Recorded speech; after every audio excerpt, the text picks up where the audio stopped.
just sent it. I have no idea what's even coming out of the audio. We're having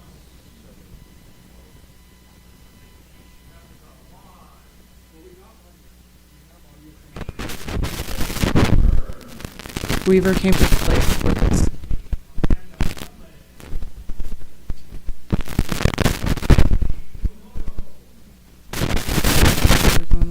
There it is. Why is everything so?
Sound check, 1, 2, 3.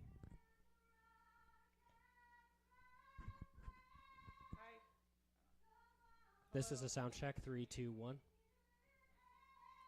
Here we are live with the teams playing another team, and it looks like it's going to be a game that involves the teams. We are live. We're live with teams who are going to play a sport we love to watch live.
Hello and welcome to the official halfway point of the Western Ultimate League. We are here in beautiful Tempe, Arizona, where the San Diego Superbloom has joined us to play the Arizona Sidewinders. These two teams met in week 1 of the season, where Sidewinders ultimately lost, and now they're looking to defend on their home turf. My name is Caitlin Doust. I'm here with Michael Simeone on the mic. Beautiful night tonight, Caitlin. It's around 70 degrees and nearly windless. We're here in Tempe, Arizona. Conditions really couldn't be better between a set of teams that really enjoys sending the disc long. That is true. I'm really excited that it's not windy tonight for a couple of reasons, mainly being that we get an opportunity to see these teams really go head-to-head, right? Like, truly, who has the most athleticism, who has trained the most, right? No extras, no wind, no rain. Like, this is just straight ultimate frisbee. We're looking at a San Diego Superbloom team, the WUL champions from not the past year, but the year before. Oh, no, they've actually not won. They've never been champions? Not won. They've made it to the second place game a few times. They are looking for their first ship this season. And honestly, they look good for it in my eyes. They are undefeated right now, a 2-0 squad, and the Sidewinders historically have had a hard time against the San Diego Superbloom. Yes, we're all time. I believe the Sidewinders it's like 0-6 or 0-7, right? Sidewinders have not been able to beat the Superbloom in the history of the league, but tonight could be the night. And last year, these two teams really had a bunch of gritty games together where close games where they traded points the whole time, and Sidewinders ultimately fell by 1 point and 2 points the last 2 times they met last season. But that was not the case for the first game this season between the two. Tell us a little bit about that game. Well, the Arizona Sidewinders have had a difficult time finding their offense, I think, both in that game and in this season. Being able to stretch the field consistently enough to be able to open up the underneath options, I think that's been the story of the season on offense for this team. Caitlin, what have you seen on defense for the Sidewinders? Absolutely. Defense is really struggling for the Sidewinders this year. There are some bright spots, some bright moments where they can generate some turns, but the last game they played against Colorado away on Colorado's home turf, the Sidewinders had 0 breaks for the game, which is it's tough to swallow, right? I mean, the goal is defense wins games. As a former defensive player for the Sidewinders, yes, right? As a former defensive player, like that's pretty rough. Here's Susie the Sidewinder, the Sidewinders' beloved mascot, best mascot in the league, if I must say. We do have a lot of people who come out here just to watch her rock, so we're excited to see her on the camera.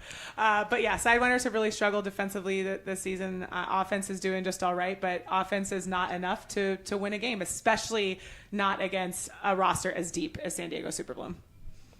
Yeah, against the San Diego Superbloom, going to need 4 quarters of offense and defense.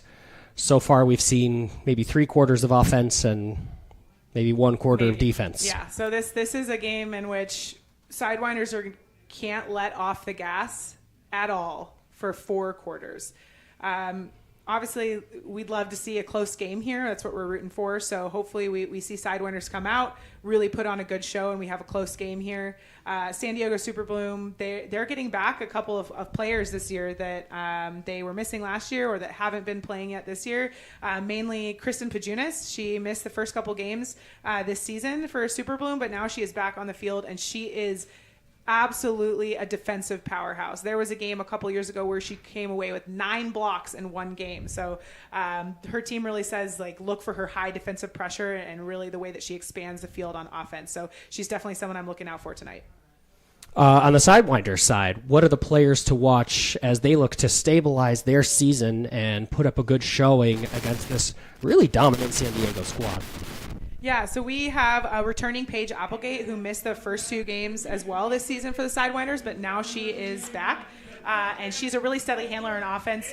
She's a field general, as they say, and we might not be picking up all those stats on paper, but without her, the offense gets stagnant. So her team really says her presence opens up the field. So we'll see. Can the offense take on, can Paige Applegate take on Krista Pajunas here? So let's see. We're going to get started here, I think. Crowd getting involved as Arizona will start on offense in the first quarter. We've got 12 minutes on the clock. San Diego Super Bloom offering to pull. Our game will begin imminently. And I know that you can't see this at home, those of you who are watching, but we have a hyped up crowd here in Tempe, Arizona. We have a huge crew from San Diego, and the stands are packed with Arizona Sidewinders fans as well. We love to see both teams coming out. I love this. Super Bloom fans have traveled from California to be here, and we're off. Pull is up, falls relatively short, and Arizona to begin. This is Powell to Applegate. Applegate looking downfield, trying to make something happen. She's going to settle for a dump for now. Applegate back with it. She's looking for a slashing done. It's going to be a turnover. Yeah, that disc just went a little high there for Dunn's cut, but let's see if Yu Ishii here can capitalize on this turnover. This is a break opportunity for the Super Bloom. Ishii on the sideline. Going to send it right away. Just traveling a little too far. Teresa Zetner with the huge bid to try and grab that. She had a stellar game during the Sidewinders' first game against Super Bloom. Here's Powell. She's going to center it to Applegate. Applegate now slicing it on the IO angle to Dunn. Clock getting high. Here's Applegate once again looking to make some progress upfield. Sidewinders have been dumping more than they've been advancing it up the field so far. Super Bloom really has a lot of defensive pressure back there, forcing the Sidewinders further and further back. But looks like Kay broke through. Yeah, Powell with a great pass. And now the disc is centered. Stepmeyer back to Jamison. Jamison surveying. Looking for Applegate, clock high. Applegate able to come up with it. Nice action over there headed towards the sideline. And here's Applegate looking to do a little bit more damage now that things are moving. Powell. Backhand give to Dunn. We've got a call. I believe there was is that a stall call? Disc is coming back in. There was a pick play downfield. Goes back to Powell. Powell to Applegate. Applegate out and around. And that's Goldstein. Goldstein back to Applegate. Applegate, terrific upline action. She's going to send it into the end zone to Stepmeyer. Stepmeyer, 2 hands. It's a goal. Fantastic. We just mentioned Paige Applegate being the general of the field, and that entire point was Paige just moving and grooving. Here's the replay. Not quite, but Paige really commanded the field back there, forcing that disc through those spots, even though Super Bloom's pressure their defensive pressure was really great. To Stepmeyer, who has been a standout snake for us, rookie this year on the Arizona Sidewinders, coming from Arkansas. That was a break opportunity for Super Bloom, but Sidewinders managed to hold, which is great for them. Yeah, terrific combination move between Jamison and Applegate to get that going. And then Stepmeyer releasing after the in-cut downfield. And Applegate just sending it and taking the shot. Applegate said, I'm back after taking a break. I am here to command the field. But, Sidewinders has historically struggled on defense, so let's see if this offensive line can generate a break opportunity here. Sidewinders on defense. Pull lands just past the 30-yard line on our field. Here are the Super Bloom, and they waste no time at all. Moving it up to nearly half field, this is Ellie Mellick. Ellie Mellick sending it downfield now in the hands of Helton. Helton and Ellie Mellick, sensational. Working on the sideline, and it's going to be an easy goal. A pitch and catch. Dina Ellie Mellick. From Jessica Juan. There we go. Working it up the field. Classic Iwamoto. Classic Dina Ellie Mellick. Great work there by the Super Bloom, just taking that open side throws all the way up and putting it in the end zone. It looked The Super Bloom, and they waste no time at all. Here's the replay. Moving it up to nearly half field. This is Ellie Mellick. Ellie Mellick sending it downfield now in the hands of Helton. Helton and Ellie Mellick, sensational. Working on the sideline, and it's going to be an easy goal. A pitch. The score is now 1-1. We've got 9:39 on the stadium clock. Tied up at 1, Arizona Sidewinders to pull. This one goes a little bit further than the last, so the Sidewinders begin in favorable position as this one sails out of bounds. I'll be interested to know if Super Bloom does the same kind of defensive junk, kind of zony look that they were doing on that first point, and see if that works for them here, now that the disc is pulled a little bit shorter. Sidewinders demonstrating some patience in their offense early in the game now. And they're able to get it over to Donahue on that far sideline. Off and running now. Pitch and catch. Long shot to Goldstein. Goldstein bidding. Not quite. Alex Goldstein. She was all over the field in that last game. She had a defensive block, a layout score. It doesn't surprise me she left her feet for that, just inches away. And that was an attempt by Stetmeyer to find it in the end zone as the Super Bloom's going to make a connection with a diving grab. By Caitlin Weaver. We thought that disc was going to be a dead disc and a turnover, and Weaver just... Margot Neeson bringing it in for the score after Caitlin Weaver saved that huck. Just, inches of turf there to grab it. So Caitlin Weaver actually played for the Los Angeles Astra, a former WUL team here, and now has joined the San Diego Super Bloom. She's played with a lot of these players during. We thought that disc was going to be a dead disc and a turnover, and Weaver just sailed. We just missed that, but. You guys saw it. We'll hopefully see Caitlin Weaver's layout again a little bit later in those highlight packages, because that was a fantastic bid. Just a quick clip of Danica Holland maintaining possession on that before we cut away. But yeah, enough can't be said. We talked at the beginning of the game how both teams are going to stretch the field deep, and we're seeing that play out early on in this game. When there's no wind, shooters got to shoot, is what we say. Indeed. Unbelievable pull here by the Super Bloom, and the Sidewinders are going to start deep in their own territory. Aragon working together with Chang. And there's Harris. Sidewinders looking to get around this zony look. I do find it interesting that the Super Bloom are running kind of like a clam junk zone here with no wind.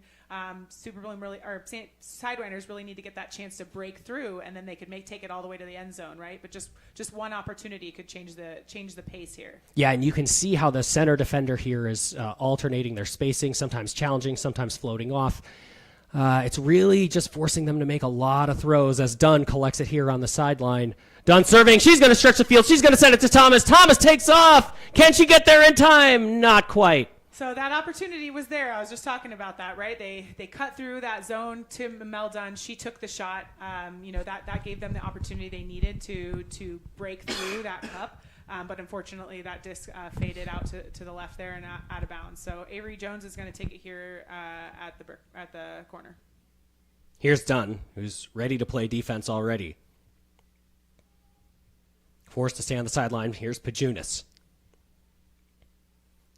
Pajunas with an open teammate still on the sideline.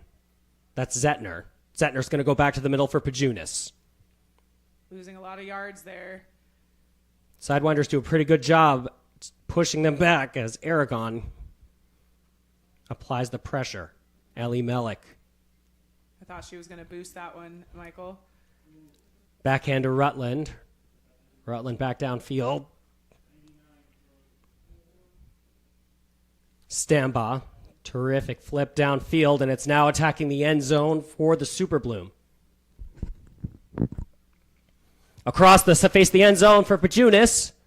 And Pajunas finds an open teammate with an easy score for the Super Bloom.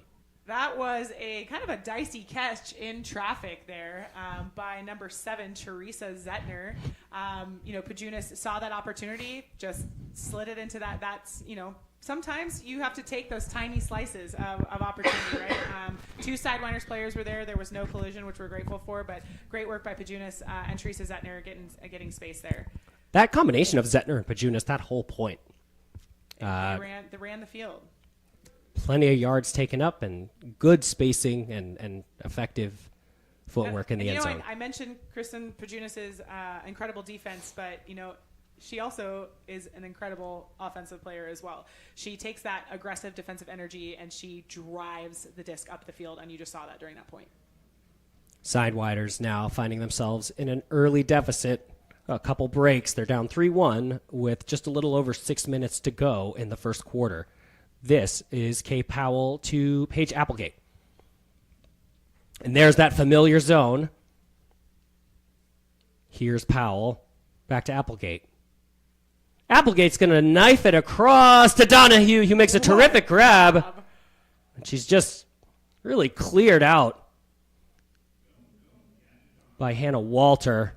It's going to go back to the middle to Applegate, then to Powell. Arizona swing it very effectively on this sequence, trying to get around that zone. There's Donahue. Back into the middle for Stetmeyer. And here's Applegate with a fresh look at the field.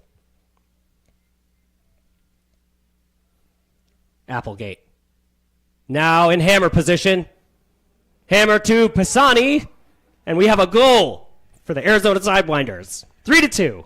Incredible work by the Sidewinders during that point, especially the handlers. Paige Applegate found space over and over again that's not generally accessible to other players that don't have her experience level, right? She does these cutting bladed throws to open players, and Erin Donahue, 2 incredible grabs in traffic. Sorry, Erin Donahue and Brittany Stetmeyer really making sure they maintain that possession, and then finding, everyone's favorite end zone target is Lauren Pisani because she's fast, she's got long arms, and she always comes down with it. So Sidewinders back on the board there, making the game 2-3. Yeah, and really seeing the Sidewinders start to look around that zone and then through.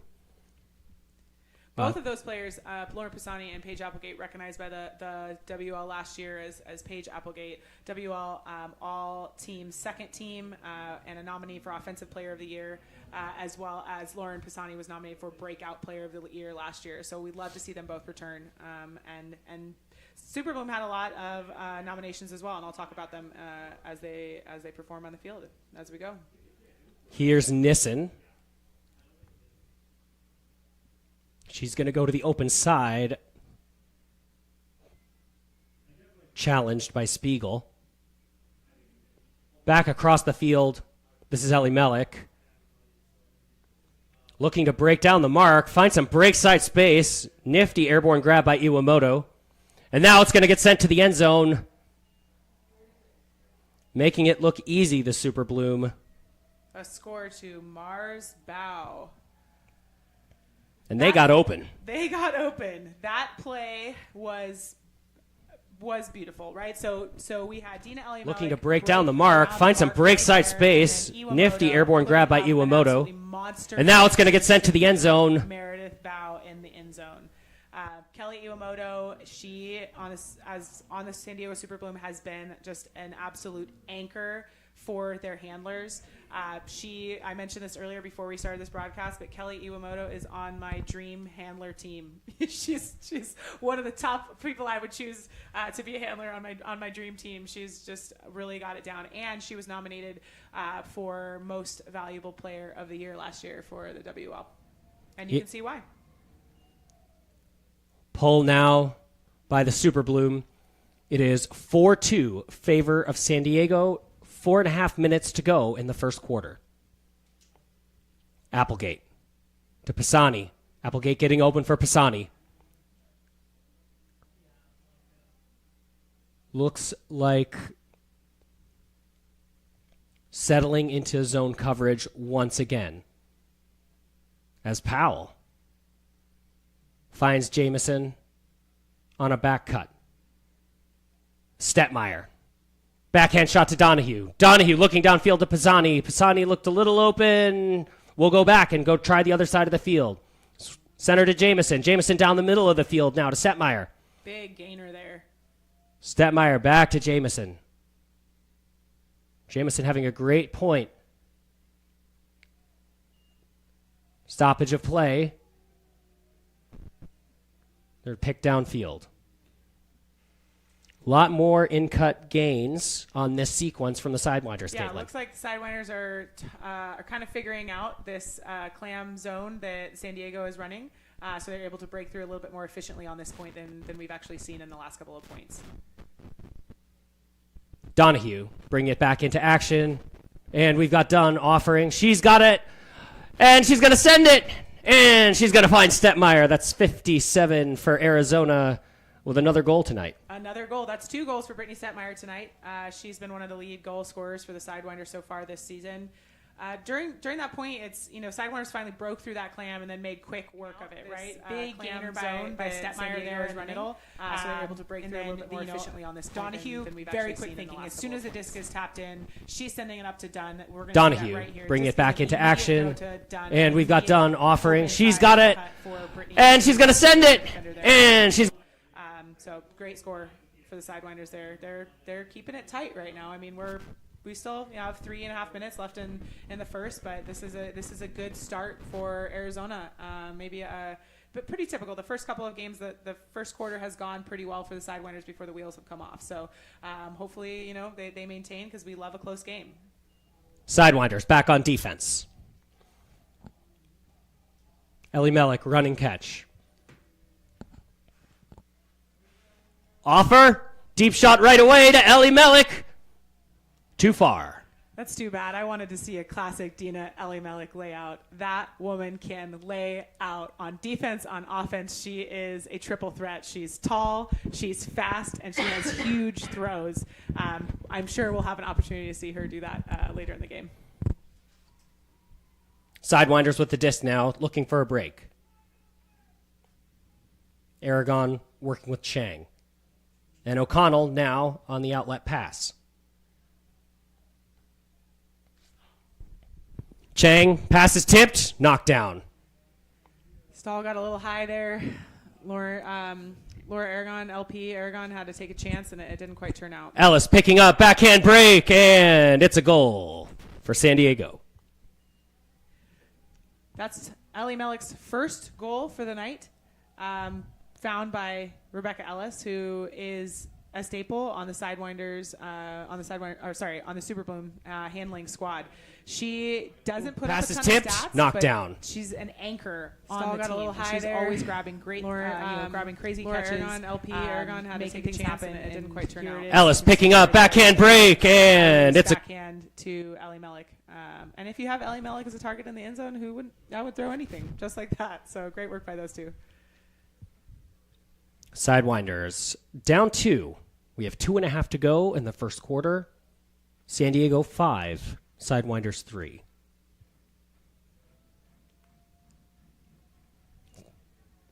Here's the pull from San Diego. They're falling short going this direction, headed left in our screen. Arizona with a better field position than they've been having. Applegate flipping it to Donahue. San Diego still sitting in zone coverage, and they get what they want. Yeah, bit of a miscue there from between Donahue and Applegate. It's working the last couple of points to, Applegate's been able to find Donahue in the middle of the field or on the side, but that was just a miscommunication there. So now Superboom has a break opportunity. Here's Leslie. Leslie's going to send it into the middle. And now into the end zone. And a goal. Abby Schultz with a huge inside flick throw to Kristen Pajunas in the end zone. And that was a pretty challenging seam. It was. Pajunas headed to the sideline there, and then we needed that inside-out seam to be able to find her. Super Bowl Here's this has a break replay coming opportunity. in. Here we see. Here's Leslie. That's Leslie's Leslie gonna off the send it sideline into the middle. Sideline to Schultz in the middle. And now into the end zone. Inside flick. And a inside goal. out flick Abby to the end Schultz zone with to a Kristen Bajunas. There was a lot of vision there. And it's also been fun watching Abby Schultz grow as a player the last couple of years. She had a breakout season a couple seasons ago. She's been working hard since. And now you can see the results of that. That was a, 10, 20, 30, 35-yard inside out flick. I mean, that's a big throw. And it'll just hang there for the receiver in the end zone. Maybe my favorite throw I've seen tonight, and we've already seen a hammer. Here's the pull to the Sidewinders. They're down 3-6. Minute 42 to go in the stadium. Sidewinders starting near our 30-yard line on the field. This is Aragon.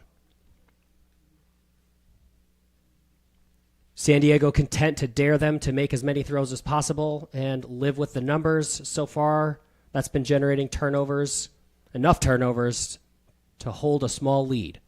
That's Harris back to Chang. Chang to Aragon. Aragon searching downfield, and not a lot downfield is happening. The handlers are going to continue to play catch and move around. That's Doyle. San Diego's continuing to have this defensive pressure here, which still surprises me because of the lack of wind. But Sidewinders are starting to figure it out now and break through. This is Harris. She's going to send it to Erickson. Another try around the zone. It's knocked down, intended for Wan. Big rookie-to-rookie throw there between Sonny Harris, number 10, and number 33, Eric Erickson, but right into traffic there. Great block. Back on offense for San Diego. And it's going to be another deep shot. And not quite enough. Oh, my goodness. An incredible bid. Oh, I thought Lexus Tamba had that. Goodness, I'd love to see that in a replay. That was a really big put by Yu Ishii up the line. Just barely missed it by Alexis Tamba. And an incredible diving block. Caitlin Weaver with a huge layout block to gain possession, and Superboom will get another opportunity to punch it in here. Weaver content tonight to feel exactly the texture of the turf at high speeds. Absolutely. She's probably leading in abrasions right now. A terrific play as she holds the disc again, and we're out of time for the first quarter. A turnover will stop play. San Diego now looking to increment their lead. If they can score this, they'll start the next quarter on offense. So really the Sidewinders need to get an interception here, or else the game will feel like it's gotten out of their hands. A turnover, pass intended for Avery Jones. And that'll wrap up our first quarter. Arizona 3, San Diego 6. Caitlin, what did you see? You know, it's surprising. As I've been watching this game, I haven't paid that much attention to the score itself. Right, I'm watching the play on the field. It does not feel as though Superboom is up by 3 points right now. It feels a little bit more evenly matched than the result of the score right now. I think Sidewinders are playing better defense and better offense than I've seen from them in the last couple of quarters of play in previous games. But historically, they played really well in the first quarter and has started to lose it in quarter 2 and 3, and then pick it back up in quarter 4. So the real answer will be, how do they do in Q2, right? How are they going to do in quarter 2? That's going to set the pace. That's going to set the tone for the rest of the game. San Diego, looking at the efficacy of that zone defense, has got to be thinking they'll be going back to the well a few more times with that one, as the Sidewinders seem to struggle to get from the outside spaces to the inside spaces and really maintain possession, as San Diego's gotten kind of hip to that maneuver, and they're starting to crowd those passes after the Sidewinders are looking for gainers after getting to that outside sideline. Yeah, absolutely. So Sidewinders are having a lot of success right now when the disc is in the hands of Paige Applegate, right? She has been running the show. She's using her arsenal of throws to get through that clam or cup that's happening. But after they get through to the middle of the field, they're not capitalizing on that opportunity, right? So we'll see in Q2 if how the Sidewinders kind of come together, if they can put something together for Q2, or if Superboom's going to continue to just march away 1 point at a time. just less than a minute to go in between quarters as the teams will change sides. What are you hoping to see from the Sidewinders in the second quarter, Michael? Well, it looks like the Sidewinders, even just a sustained offensive performance rather than an explosive offensive performance would be a good situation for them. They don't have to trade out with them in the second quarter to keep this game within striking distance, but they have to come really, really close. Yeah. Getting the game's first break, I think, would rip the top off of this stadium. The fans are packed in here and can't wait for a big play on defense. They are primed. And so keeping it as close as it is now has got to be top priority for a team that struggled traditionally in the second quarter. Absolutely. To have consistent points. And with that, we're off. They'll be starting on defense, looking to slow down the San Diego Super Bloom, who have scored really efficiently so far. This is Helton streaking across the field. She makes a catch on traffic. She's checked by Thomas. Back to the middle of the field. And that is Iwamoto. And that's Ellis sending it downfield on the outside to Helton, and Thomas has the stop. Big block by Cynthia Thomas. Big block by Cynthia Thomas. Wondering if there's going to be a call here. Nope. Looks like they're shaking it off and moving forward. Cynthia Thomas took that inside line and was just able to get a hand on that disc to block it from the hands of two-time WL MVP Kayla Helton. Aragon. O'Connell. Back to Thomas. Thomas looking for that inside shot. Goes past two teammates. It's going to hit the deck. Almost got caught in traffic there. There was a couple Sidewinders players, but it slipped right through their hands. Helton slashing across the field again, and she's going to look for an IO shot. It'll skip across the turf. Sidewinder's going to look on offense once again as Aragon trots over to get things started for their. Helton had the vision there and tried to hit their end zone mark or their end zone target, but it looks like they got tripped up a little bit and weren't able to make it to that spot. Wide pass, and it's going to be a timeout called for the Arizona Sidewinders as the coaching staff for AZ can appreciate this opportunity. Yes, this is an opportunity that they don't want to lose out on, so they're probably going to swap in their offensive line here. It's really important that the Sidewinders score this point in order to keep this game, this quarter, within reach. 3 points is a lot. 2 points is not that much, So that's their plan here. Is they're going to put on some really solid offensive play, and Super Bloom will have the opportunity to swap out players too if they want. To put that defensive pressure and push it right back into the end zone and score for themselves. Because if they scored now, the difference of 4 points is really big.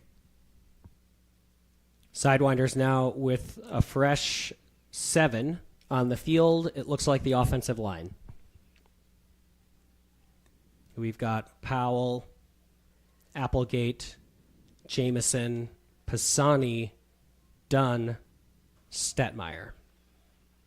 And on defense here, we got Rebecca Ellis, Jessica Wan, Kelly Iwamoto taking away those handlers. Oh, Goldstein on the far sideline as well. Speaking of which, she's going to look for this hammer. 2 hands. She's collected it. Amazing. I thought that was over her fingertips.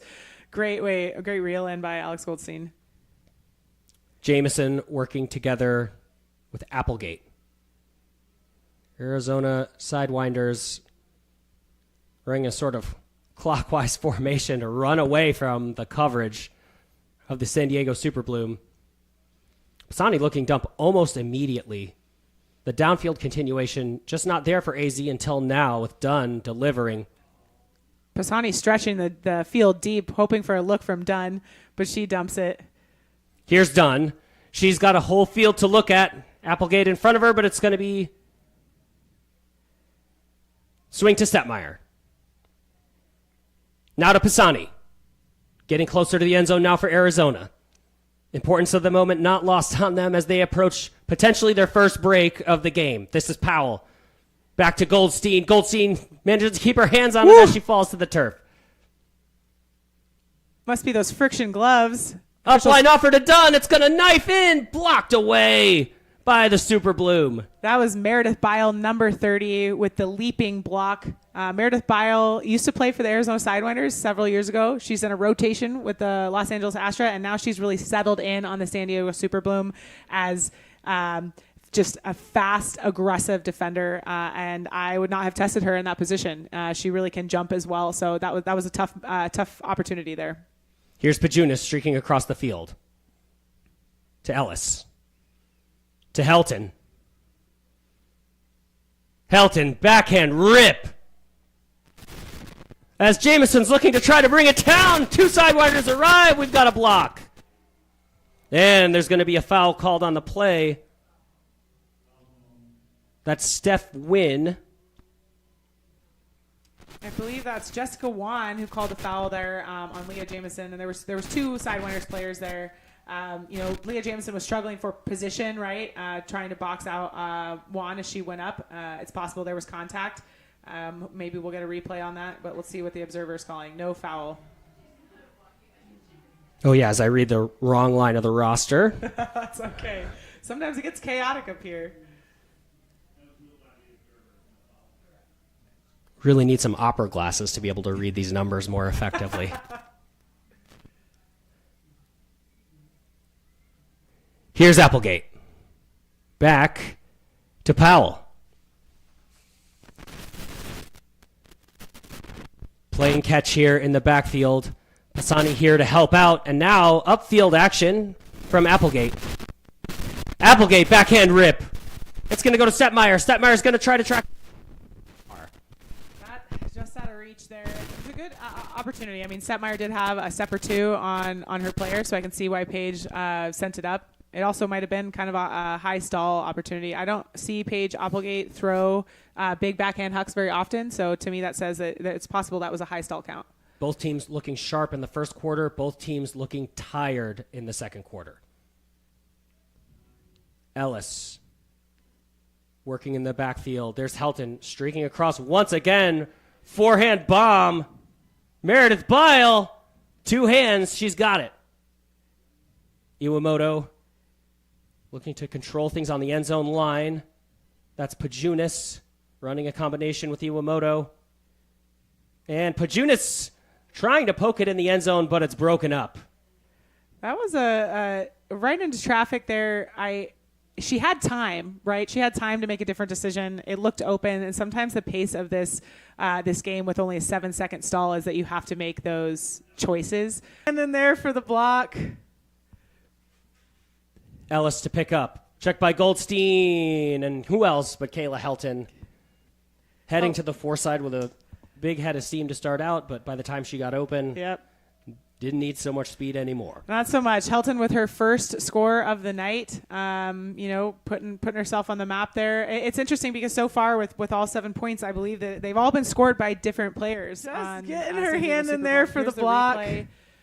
We're going to see the disc get checked in here Ellis by to pick up. And Checked by Goldstein. I'm not sure what happened there with the Sidewinders. A bit of a miscommunication on maybe who was picking her up or maybe whether or not the disc had been checked back in. That seemed like there was a miscommunication there for Helton to be that open. And meanwhile, have to feel like a great opportunity was left on the table there for the Sidewinders. So close to their first break. It's now 3-7. With almost half of the quarter expired, we've only got 6:46 on the clock left. Yeah, that was 1 point for those of you watching at home. It was 6-3 for the first quarter coming in. Now that was 1 point, and that was the point that really mattered to the Sidewinders, right? That was a point that could have made a difference in this quarter. It's not out of reach yet, but 4 points difference is pretty big, and they've got quite the hole to dig themselves out of now. Sidewinders once again facing that San Diego zone. Why come off it? It's generating turns. Yeah, it's working, so why stop running it, right? Sidewinders looking a lot more comfortable breaking through it, though. Yeah, moving around it. Taking a few passes to do so. They find O'Connell. No continuation for O'Connell upfield into that space. They'll try the other side of the field. Slowly but surely. Creeping upfield for the Arizona Sidewinders. O'Connell offer by Thomas. We love an LP Aragon hammer. Thomas is going to send it across the field. Then a shot to Donahue in the end zone in traffic. It's broken up. Great block by, I can't quite see if... That's Kaya Phillips, number 21, if my eyes don't deceive me again. Great block there. I think that the release of that disc was a little high. The edge went up, and it had a lot more air than the Sidewinders player was anticipating, which is why they got the opportunity for that block. Ellie Mellick to the turf. San Diego now in open space with open teammates. Donahue coming underneath to maybe interfere with some things. And the pass is errant. Looked like a miscommunication. Yeah, and I think Lindsay Doyle want to get her hand on that, get herself a stat there, number 2022. It is her birthday. Yeah, she should do as she likes. Today. She could do as she wants. Be able to put her hand on that disc gets her a block on the stats. Speaking of which, Aragon launching with no conscience to Doyle. Doyle claps it. Thomas wide open. The stall Doyle's going to offer it, and it's going to get snatched up by San Diego. What's tough in the WL is that you have to take that opportunity immediately. You only have 7 seconds. So that first offer, that first look to Cynthia Thomas was the one. She waited a bit too long there and it ended up being a turnover because the stall was high and the disc wasn't executed. Yeah, and that was Avery Jones to Dina Ellie Mellick. Pretty uncharacteristic drop there from Ellie Mellick. I'm surprised. I would be surprised if that happened again. But Avery Jones returning after an injury last year. She's a huge difference maker, and it's great to see her back out here with the San Diego Super Bloom. Chang launching it to Donahue. Donahue in range. She'll elevate 2 hands. It's a grab. Donahue might not have been able to come down with that last one, but she will come down with this one. Chang charging through the crowd. Now distributing as the offense sets up. Aragon. Analyzing. High stall count. Hammer shot to Doyle. 2 hands. Doyle back to Chang. Arizona looking for a goal here. And they found it. Handler to handler score. Chip Chang to LP Aragon for the goal to make it 7-5 San Diego. LP Aragon and Chip Chang, both offensive staples for the Arizona Sidewinders, both lots of honors from the 2024 season. Here's the replay. We'll see that hammer go up to Doyle, catching it over Ellie Mellick. Doyle dumping it back to Chang. Chang waiting, no opportunities, but there it is. Floaty backhand pass to LP, streaking to the corner. Signs of life from Arizona. Signs of life from Arizona. 3:36 to go in the stadium. Our score, San Diego 7, Sidewinders 4.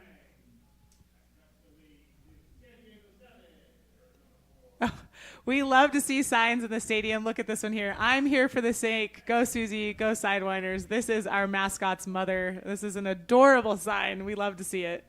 Big, rowdy crowd. I'd say this might be the biggest crowd that Arizona Sidewinders has had at their home game. Love to see it. Back on defense. Arizona looking to make a big, explosive play. And it's San Diego with other ideas for a big, explosive play. That's Weaver, who gets loose downfield and brings it in. Alexa Stamba, high stall count. She's going to send it back to Avery Jones. Now feet tangled between Sidewinders and Super Bloom.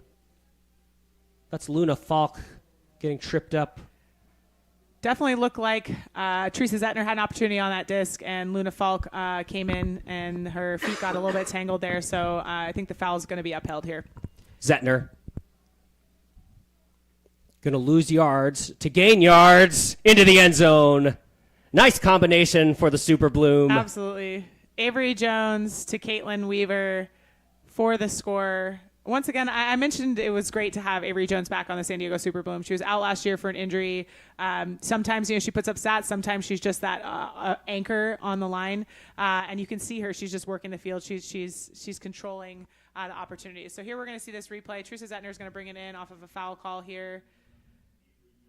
She's going to reset it to Avery Jones, who's going to find that backhand break around to a streaking Caitlin Weaver in the front cone.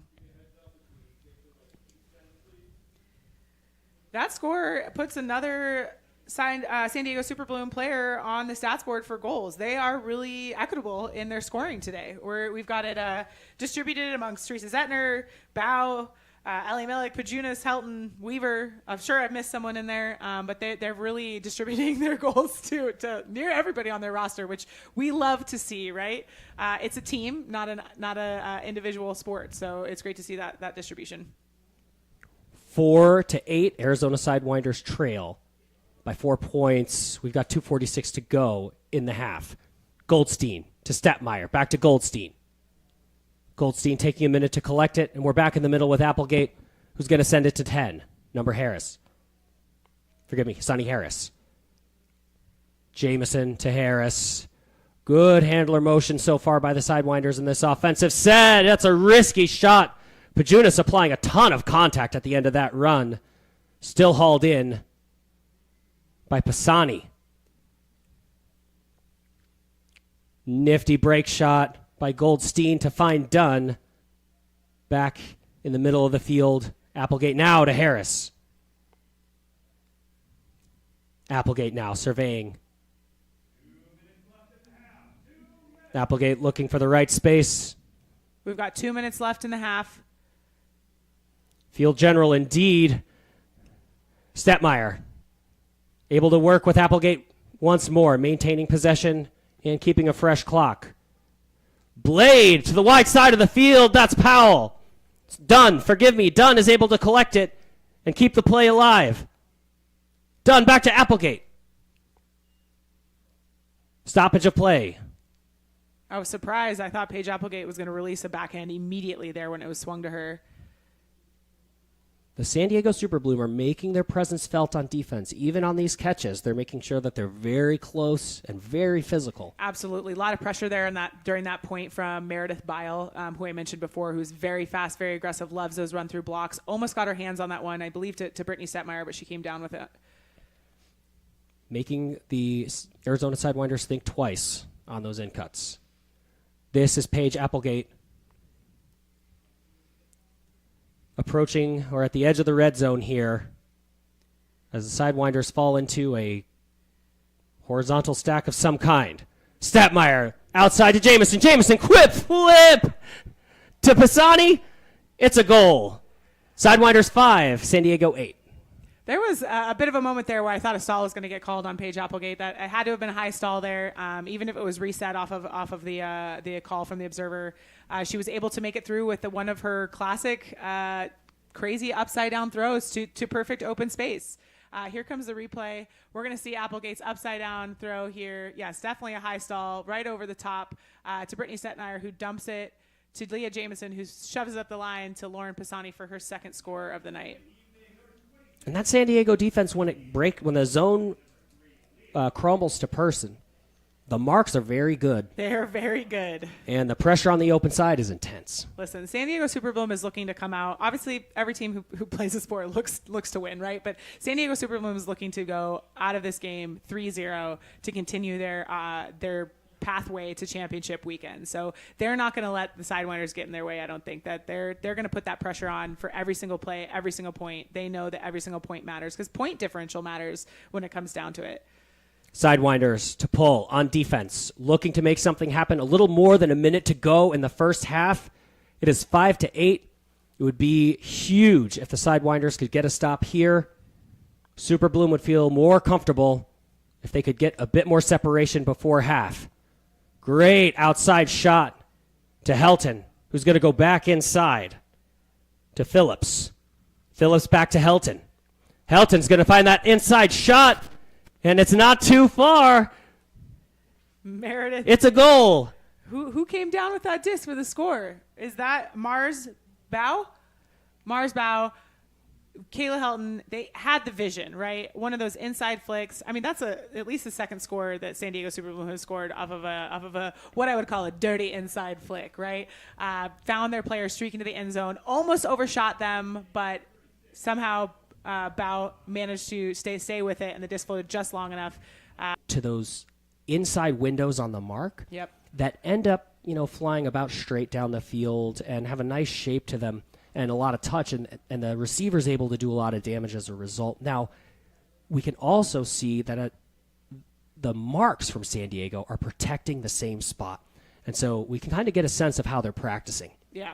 I was going to say the results of those throws are tons and tons of practice and chemistry. Those don't come easy, right? This team has a lot of practice together, both in the club level, high level, worlds teams, Team USA teams. They have a lot of chemistry. They have a lot of reps together, and it's showing out there with dangerous throws like that.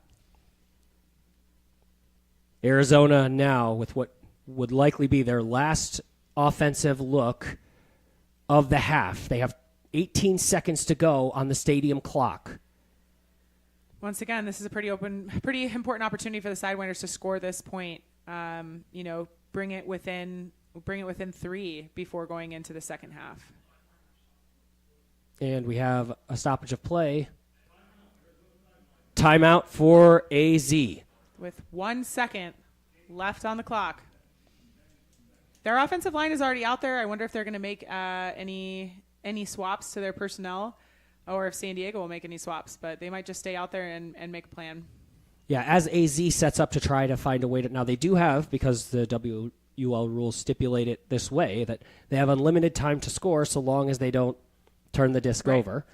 They don't need to send something right away. Right. Although we've observed this season that certainly has been the case, that Arizona prefers a quick shot to stretch the field. Absolutely. We've got a couple seconds back on the clock, so there's a possibility of a quick interception here. Very quick interception by Super Bloom could maintain possession before clock runs out. Oh, we're getting a little bit more time back on the clock from the observers, 10 seconds. So now that kind of changes the game. Arizona still has to maintain possession, but Super Bloom does have an opportunity to intercept that disc within 10 seconds and have a shot on goal.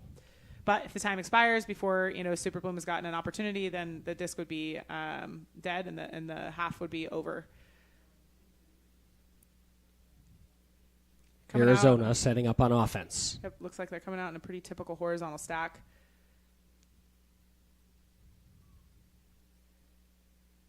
Let's see what they do here. Disc is checked in. Here's our final seconds of the half. Donahue. Back to the middle of the field to Setmeyer. Setmeyer diving grab.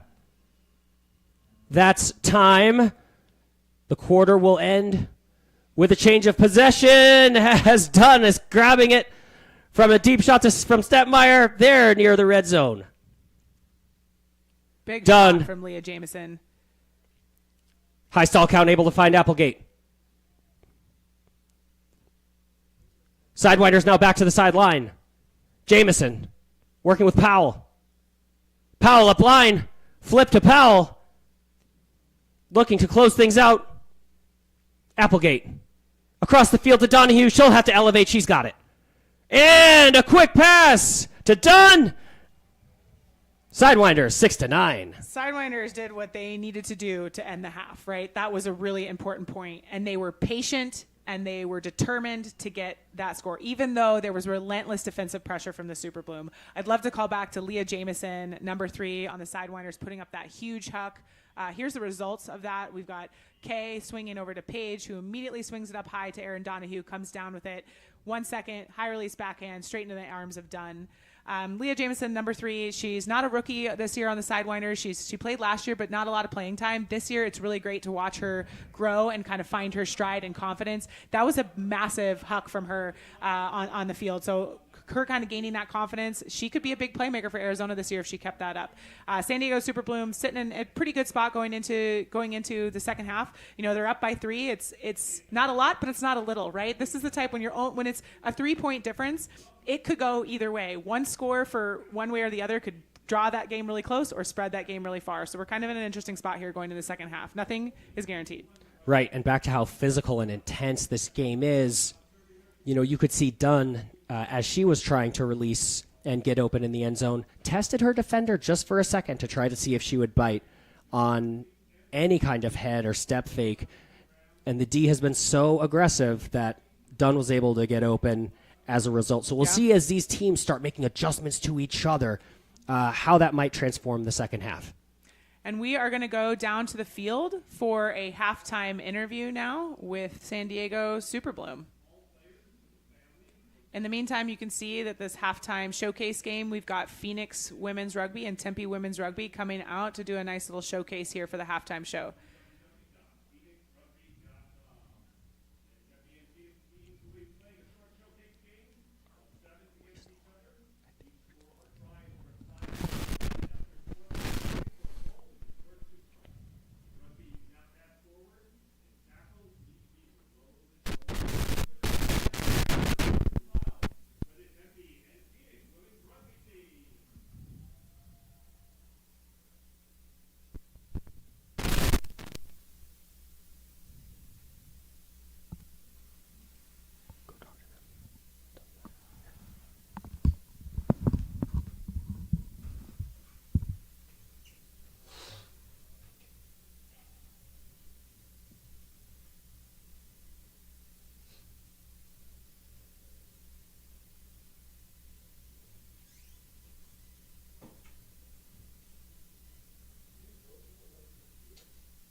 Poe and a Callahan.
Ready to go. Can you hear it when I have it?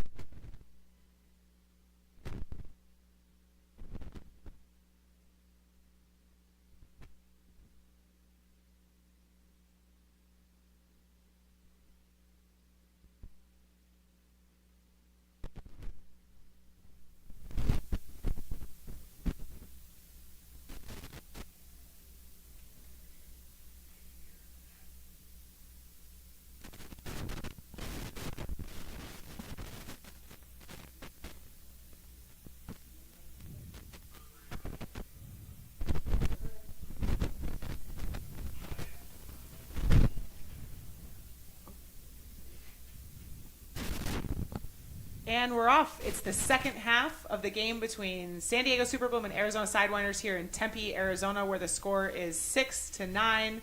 Arizona on offense. Thanks for joining us. I'm Michael Simeone. I'm here with Caitlin Doust as Powell finds Stetmeyer in the middle of the field.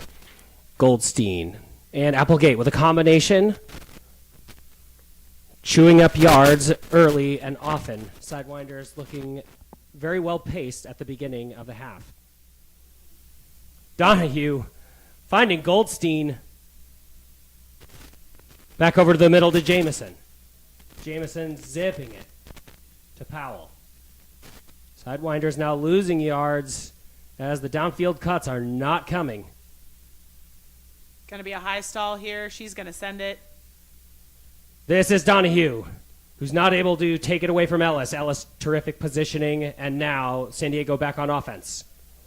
Chang, terrific mark to stop the momentum downfield. And here's Kayla Helton, who's going to swing it back to Ellis. Ellis checked by Donahue. Iwamoto. Iwamoto back to the middle of the field. Big throw to find Helton. Helton, break side space. Juan, back to Ellis. Ellis now back to the middle of the field for Pajunas.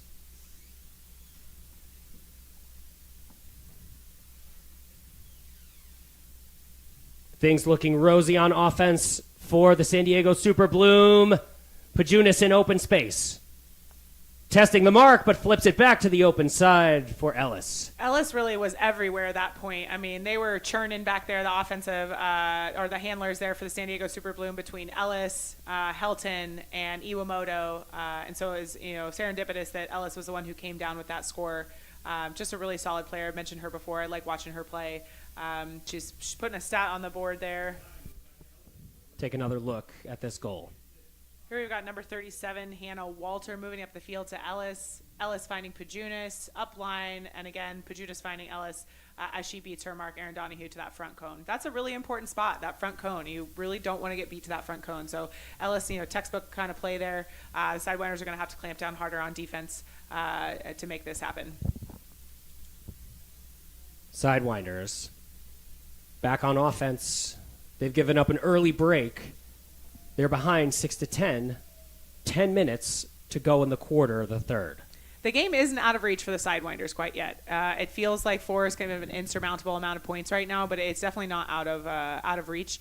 I'd like to see this be a closer game and really have people go point for point to the end, Here's Dunn playing catch with Chang.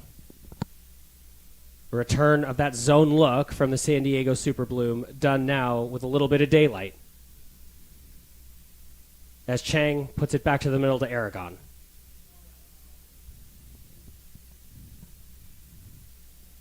Doyle. O'Connell now back into the middle with Aragon. You can just feel Aragon wanting to test the deep space. She wants to. She wants to hit Lauren Pisani, or she wants to hit Lindsay Doyle. Those are her preferred end zone targets there. I think that might have been a stall call. Oh, timeout call. There we go. Timeout call for the Arizona Sidewinders as the coaching staff wants another look at this end zone set. Caitlin, we saw some offensive woes for the Sidewinders. They got close to the end zone in that previous point and then were just backed up into a corner until they threw it away on a high stall count. What did you see? It's tough. The Arizona Sidewinders' red zone efficiency has not been on point this season. I'd love to mention to everyone who's watching the stream that you should go check out the Western Ultimate League stats page. It is incredibly in-depth. Our stats team on the league is so dedicated. They do such a great job, and our stats are really state of the art, right? Like we're really top of the line. So if you take a look, you can look at some of those past games. You can see how their red zone efficiency has suffered. I mean, they can work it down the field, but they are just struggling and capitalizing on that score. And I don't know if it's patience or just individual matchups or what's going on. But in order to win the second half, they're really going to have to focus on what is happening in the end zone and how they can make it work in their favor. Super Bloom, on the other hand, has no problem with their end zone efficiency. They're finding the opportunities. They're punching it in. But again, one more push for the WUL stats page. Go to westernultimateleague.com, click on the stats, and just if you're a big stats nerd, you're gonna love that page. You're gonna love what it gives you. Every single stat you could possibly want and more.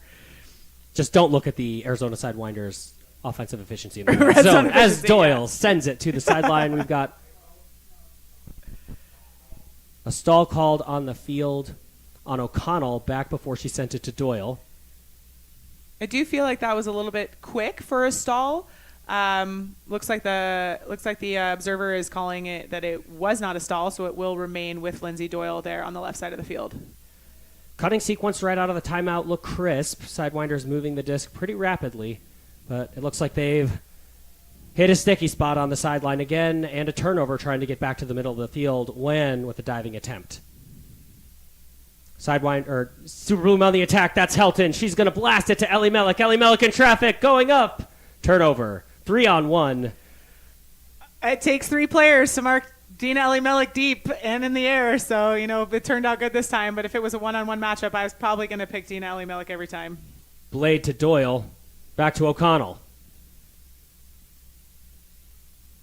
Erickson free downfield. O'Connell once again trying to escape this sideline as Aragon has no problem sending it back across the field.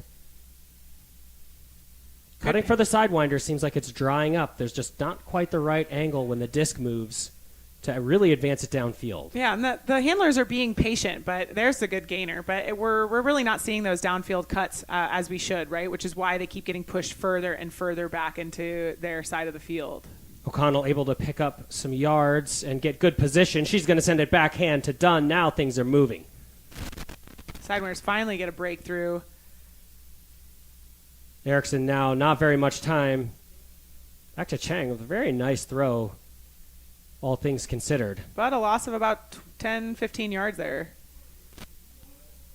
Happy to maintain possession are the Sidewinders. Back to Aragon. Into the middle for O'Connell, who's got a great look at the whole field. Erickson able to grab it and then dish it out to space. It was right there for Doyle, but Pajunas threatened on that one. Yeah. O'Connell was really churning on that point for the Sidewinders as a main handler there, getting the disc every other throw, making those opportunities, breaking through that space. Unfortunate timing there on that throw for the Sidewinders. Super Bloom gonna take advantage and move it up quickly. Wow! Aragon. Wow! Diving block. Did she get a hand on it? Ladies and gentlemen, not only can she handle, but she also lay out Ds. I don't know. I could say that might be the discraft play of the game, but I'll be a little biased. That was great. Now the Sidewinders are going to have another opportunity. Dunn scrambling to keep possession here. Back to O'Connell. O'Connell going to send it back across to Chang. Chang with Erickson. On the sideline, Erickson back to Chang. Chang going to send it down this sideline. It's done. It's a race to the back cone. Dunn's got it. She kept her toes in. We've got a goal for the Sidewinders. And it's being called out by the observer. Observer says it's out of bounds. Observer didn't think Dunn was able to. We are waiting for a call on the field. It looks like it's been called out of bounds. Big play here by Melissa Dunn. That was a great play. I mean, Chang saw the opportunity, sent it, Dunn streaking. The whole thing with LP's, layout D in the middle there. We want this to be positive for it's the called Sidewinders. It's called a goal. There it's we called go. a goal on further review. They got some perspective on it. We have a goal for the Sidewinders. Here's the replay. We're going to see this again.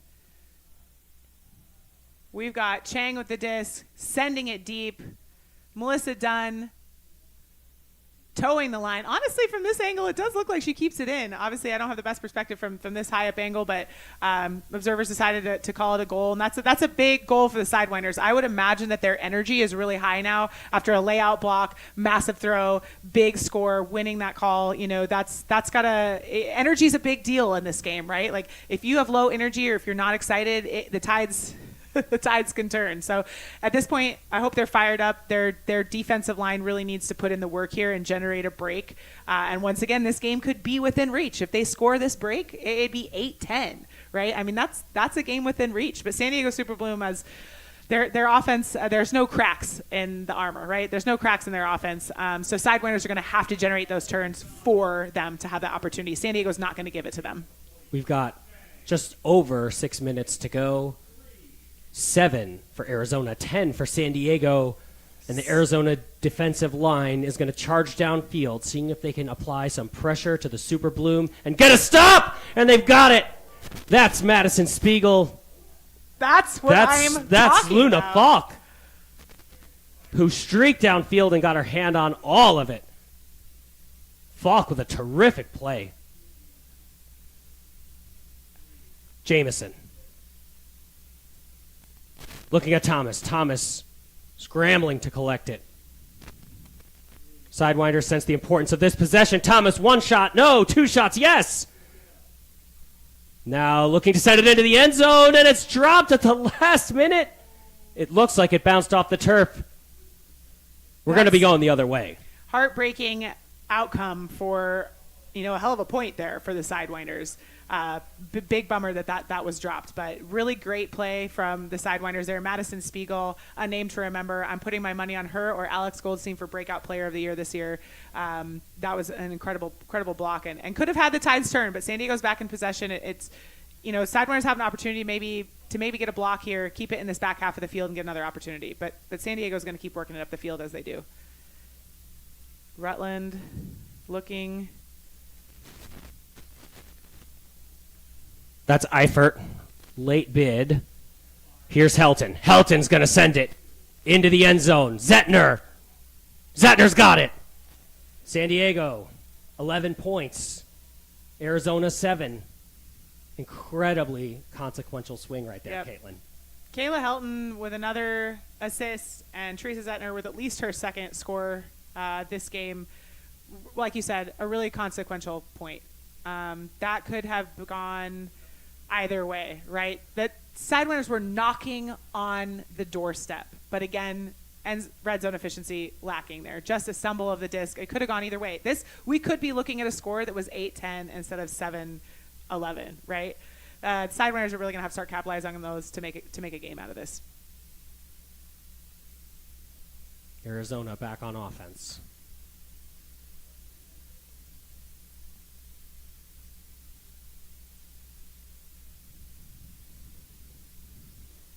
They'll need to score here. Anything more than 4 or 5 point deficit is going to be a lot to overcome in one quarter. 4.5 points here left in the third. Applegate, bringing the disc to the middle of the field.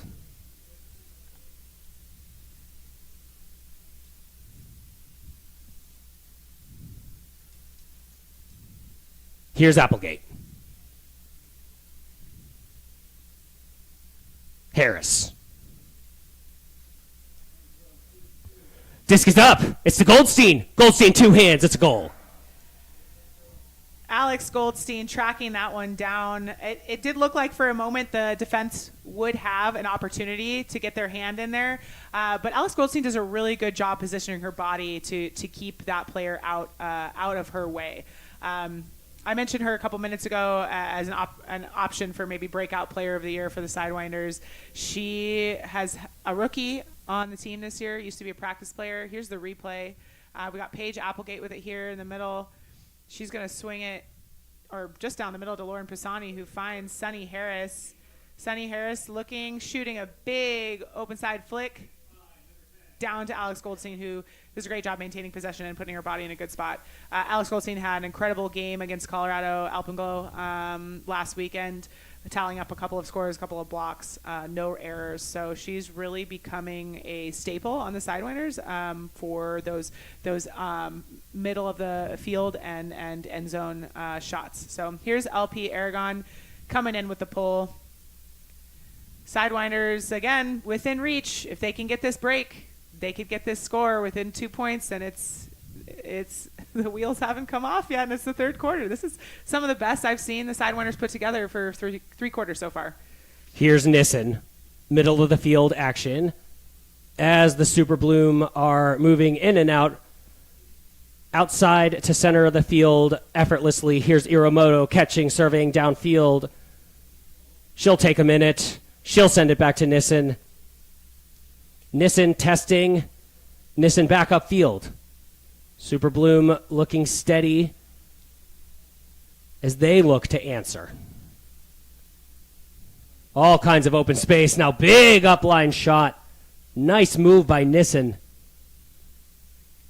who looks pretty tough to cover. Iramoto, easy backhand now, uncovered. It's going to be high. It's going to be successful. Super Bloom walk away with another goal. Yeah, they're the defender on that, Cynthia Thomas. They took a bit of a stumble on the right side of the field and wasn't able to recover to ensure that they had a play on that block. So Super Bloom does what Super Bloom does. They capitalize on those opportunities, right? It feels like the points that Super Bloom is in control of the disc on offense, they are scoring much more quickly than the Sidewinders, and that the pressure of the defense from the Super Bloom is causing the Sidewinders to take too long to score. There's Iwamoto cutting through to Schultz. Schultz over the top there to a wide open. I think that was Kaya Phillips for the score. Arizona on offense. They are down by 4. Just under 3 minutes to go in this third quarter. This game hasn't broken open with a large lead, but Arizona has also struggled to tighten it past 3 points. If I was the Sidewinders, though, I'd be pretty happy with the score, considering the results of the last couple of games. They're figuring it out now. They've got a stride. They're finding the opportunities. They're moving the disc. They're scoring better than they have in the past couple of games. Pass by Powell. Looks like it was intended for Stepmeyer. It's going to skip across the turf. It'll be a turnover. Break opportunity here for the San Diego Super Bloom. Jones back to the middle. Ishii to Elimelech. Elimelech to Pajunas. I like that matchup, by the way, Pajunas and Stepmeyer. I think they're equally aggressive and talented players, so I like that matchup.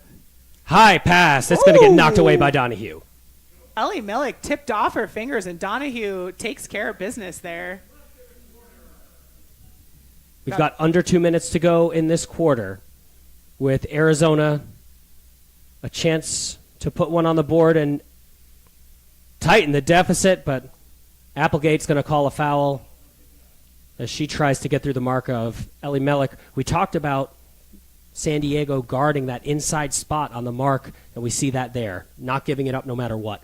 Yeah. Leah Jameson. Here we are, Donahue. Diving catch on the turf as the Sidewinders try to get moving. Upline offer by Powell, but Applegate's going to come through and catch a pass.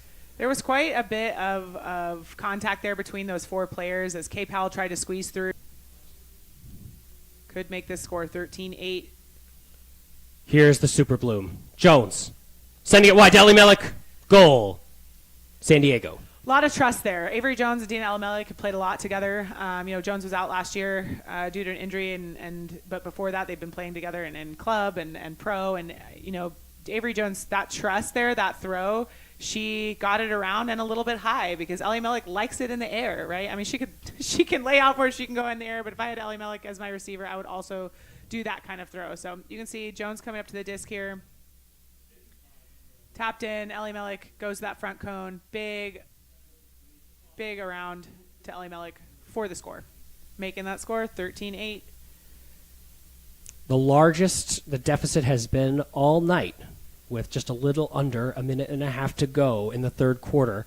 Sidewinders looking for an answer as a number of really kind of unforced errors put them in a position Yep.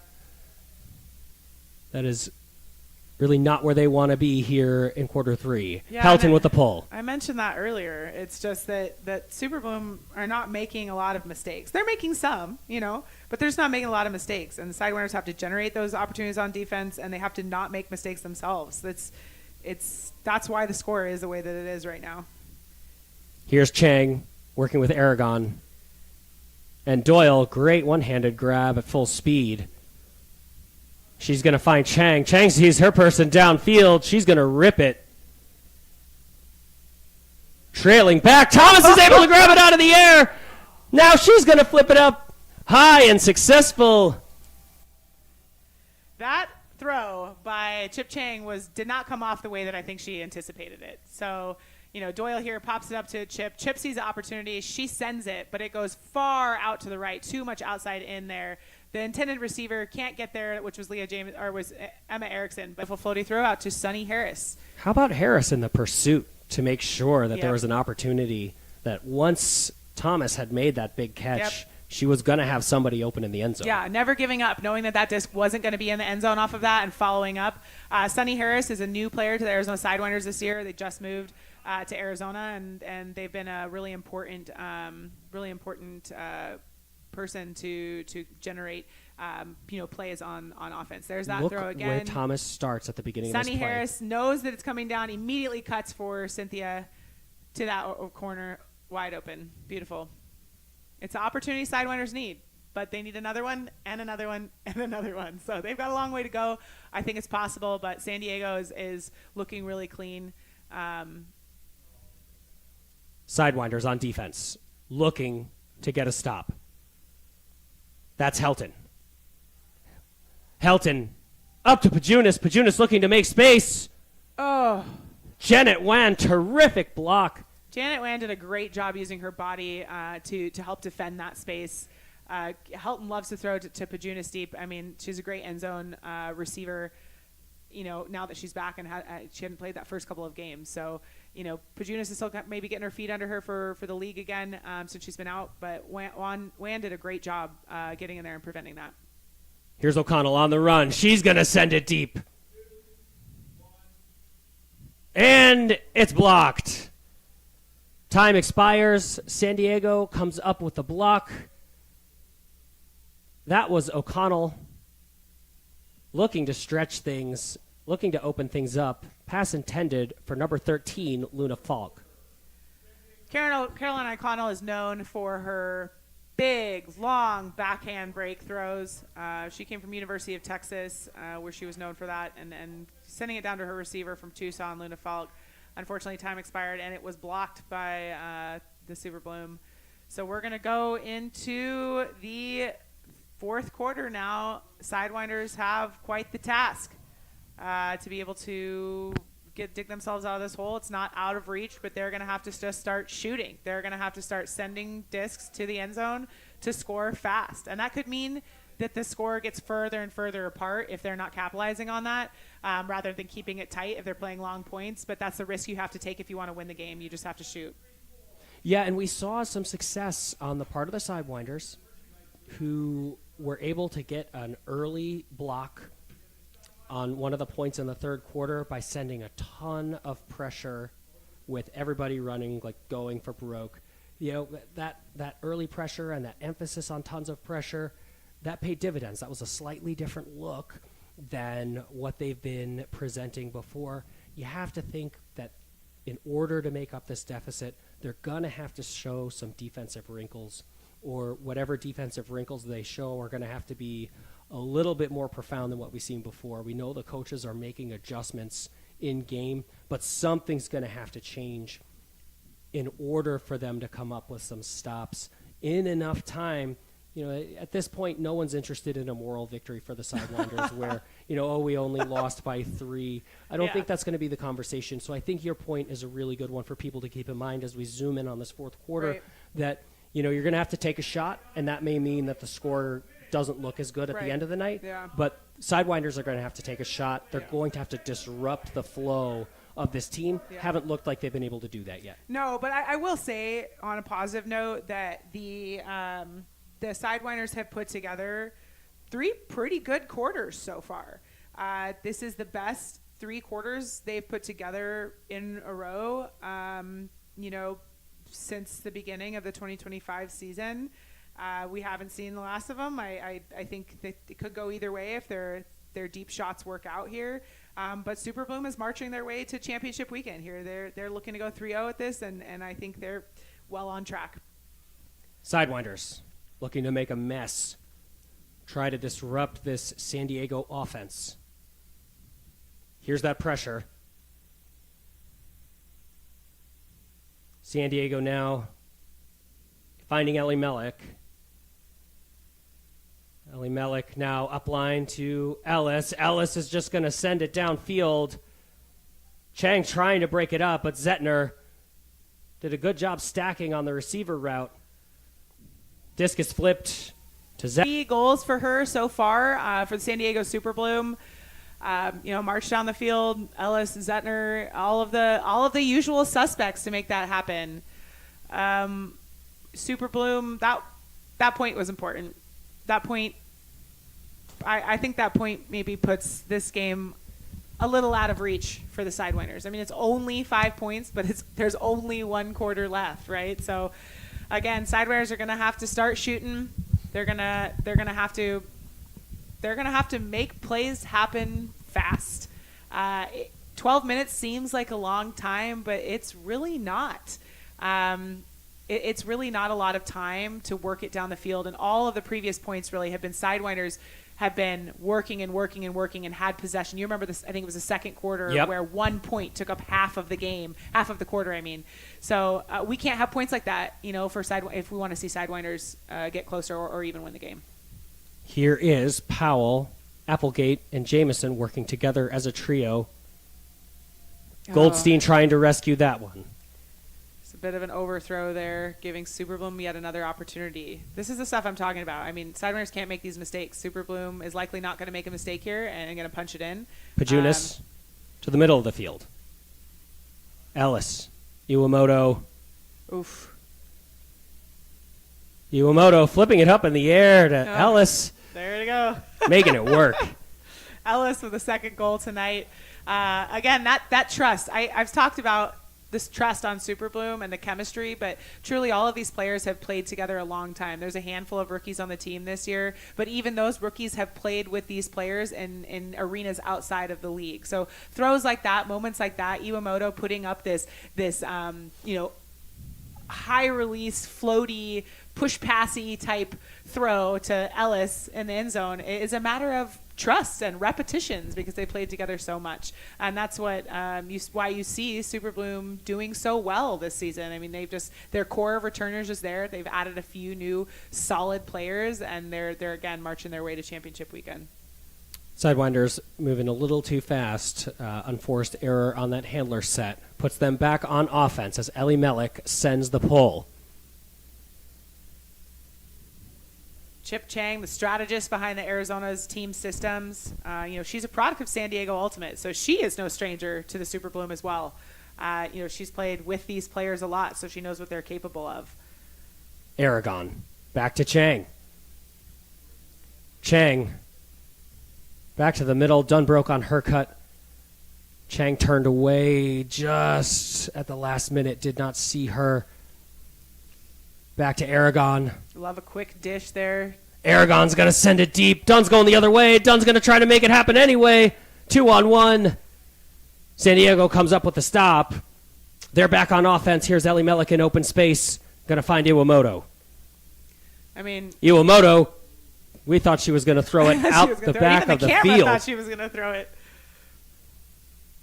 That huck from LP Aragon, it's because they have to score. So, now it's a matter of getting a really fast break here or block here so they can have another chance. Ellie Mellick, center of the field. And the Super Bloom are content to just work from sideline to center as they pick apart this person defense. And run down the clock. I mean, we've got 9.5 minutes left now. Here's a flip. It's out of bounds.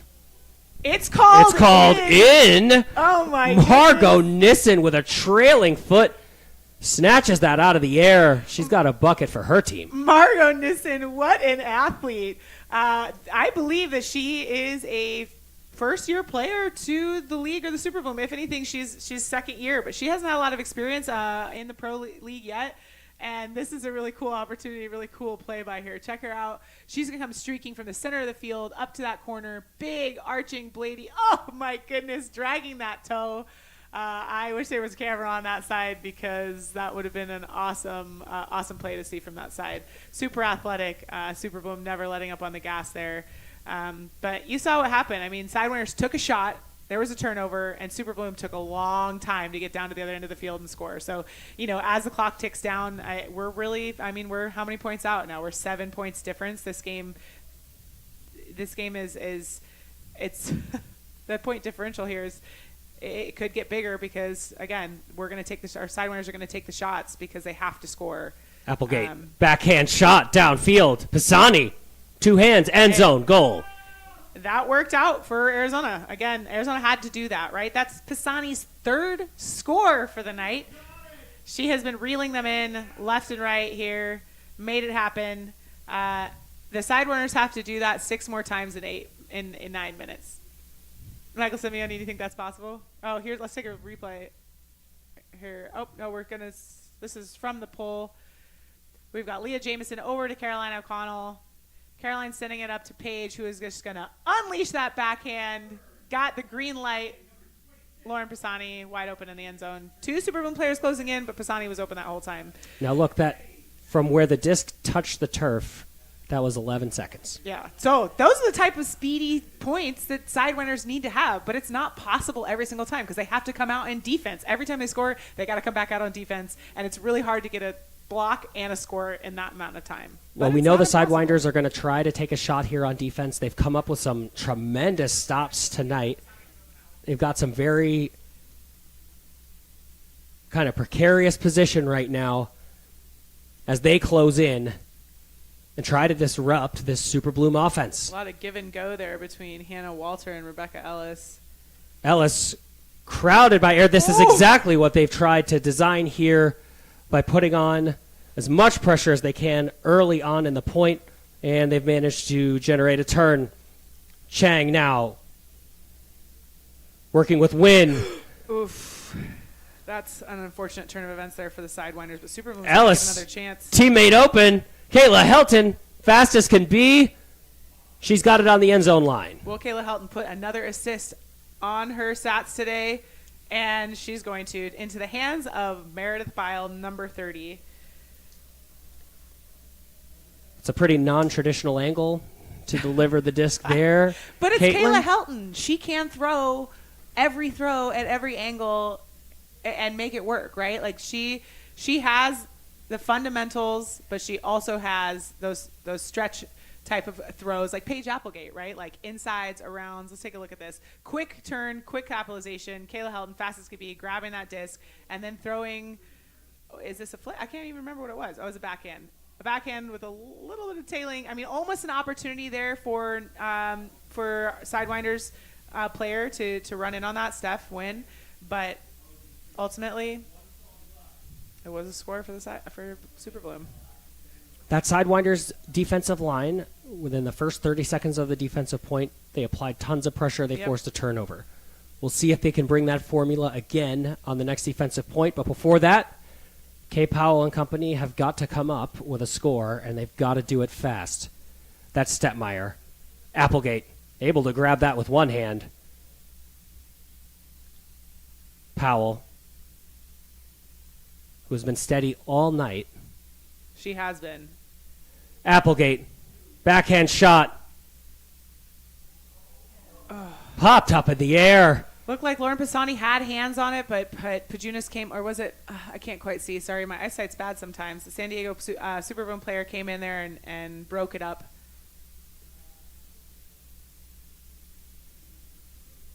San Diego now sending it deep to Stetmeyer. Stetmeyer, another block. Yeah, Weaver had an idea. Didn't quite work. Well, that's the thing. Super Bloom doesn't have to put up big hucks right now. They could just run up the clock. They could play steady offense, and their same heavy defensive suffocating pressure, and they'd come away with the win and the big point diff. But they'll still take shots because they have nothing to lose at this point, right? Like they really don't. 7 minutes left. 7 points is a lot to make up for the Sidewinders. So I see why they shot that, but they do not have to rush things that aren't open. Yeah, and that was just off the hands of Pisani over on the other end. Right. Sidewinders really looking, though, for some more offensive consistency as the game closes out. We've seen them be successful and keep the game close into this fourth quarter. As you mentioned, we knew they were going to take some shots. We knew the score might get more lopsided or appear more lopsided. But looking at some of the offensive kind of bright spots of the game, being able to approach that zone and get a little bit more out of it, and try to work their way around there. And also, I think number 3, Leah Jameson, this is the most offensive touches she's gotten this season, 100%. And she has been consistent and kind of very welcome in terms of her production. She is a product of Arizona State University Caliente. Came in, eventually captain, graduated, practice player of the Sidewinders, then became a roster player last year, and is really stepping into her own this season. It's been really great watching her be confident and stable and generate plays with the disc. Speaking of bright spots, here is Zettner working together with Powell. Sidewinders making their way up the field. And as they've moved just 2 handlers back, harder to get that 3-person front from San Diego. Here's Aragon to Harris. Harris now back to Donahue. Donahue just out of her hands. Run through block by Abby Schiltz. Great pressure on defense. And Donahue's going to need a minute after that full slide on the turf. Lindsay Doyle subbing in for Aaron Donahue. Avery Jones offering the observer the disc to say that it might be a little bit bent out of shape, or tacoed as we call it. We're going to get a replacement disc. Doesn't happen all the time. Nope. Doesn't happen that often. We've got a replacement disc coming. Take a minute to thank our observers here. We've got Brian Bradburn and Paul Otto observing this game. Couldn't do it without you boys. All right. Doyle's tapping it in. Avery Jones. Jones now. Fresh clock. She's going to send it back to the middle of the field. Nissen. Downfield to Phillips. Weaver. Clock winding. Not much time. Great swing, but might have been out of time there. It looks like she might have found Nissen, but was there a stall call? Looks like a timeout call by the Super Bloom. We don't see the hands. Yep, looks like a timeout call by the Super Bloom right before time really expired. Strategic timeout. I mean, she might have been almost at 7 seconds there, and if you call that timeout, you get a reset once you come back out there. So if if it's an important point and you're not seeing those in cuts and you have a timeout to burn, that's the opportunity in which you do it when it's a high stall. Coach Goose Helton over there giving the Super Bloom their strategy for coming in off of this timeout. And really, Arizona, that's another turnover they've been able to force, or near turnover that they've been able to force just by a little bit more defensive pressure. And I think, sometimes we use these terms like pressure and intensity. Mm-hmm. It really comes down to just less buffer between the Arizona defender and the Super Bloom player. And they're able to make sure that there's just not the same windows of daylight for some of these downfield throws. And now San Diego is less comfortable. They're not seeing the same spacing down the field. Arizona's been able to change that up a little bit. We'll see if they're able to do it here as well. O'Connell checking it in. And it's going to be right downfield to Helton. Tough to stay close to her. It's now moved middle of the field. And now streaking inside, and we've got a dust up in the middle. Goodness, Janet Wan with the run-through / layout block. All kinds of pressure from the Sidewinders on that sequence.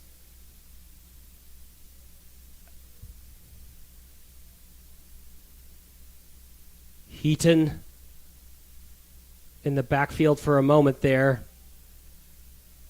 Erickson. Back to Aragon. Erickson. Layout block. Kayla Helton. Kayla Helton. Put it on a poster. Absolutely slammed the door on that offensive sequence. It looked like for a minute Arizona might have gotten some momentum.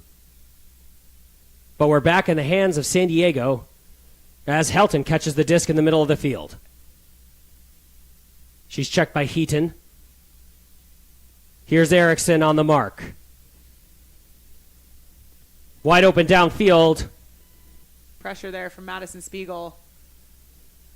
High looping throw. Catch. Goal.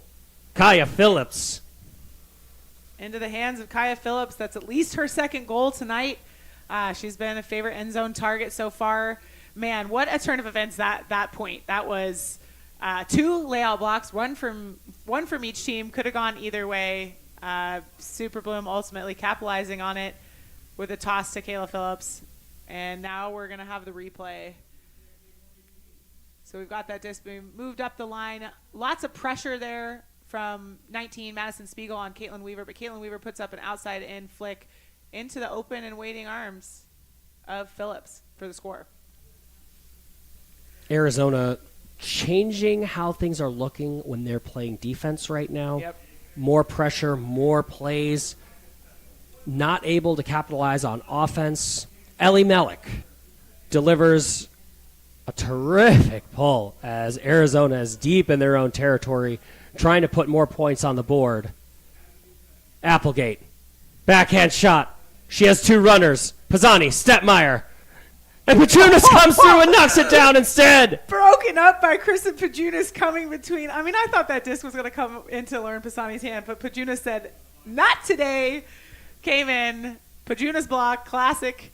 I mean, we love to see plays like that. Sidewinders have to put up those shots. Paige Applegate really ripping them down the field right now, but that's what they have to do. There's 3 minutes and 48 seconds left. Ellis now looking to control things in the backfield. Super Bloom doesn't need to do much on offense to walk away from this one. Ellis uses that back end again repeatedly tonight to just control the field and find her teammates. This is Zettner. Back to Ellis. Ellis, forehand shot. Ellie Melick. Can she get it? Full extension goal. Putting on a show late in the game. My goodness. Dina Ellie Melick, number 46 for the San Diego Super Bloom. Did I not say that in the first quarter, that we would see that from Dina Ellie Melick?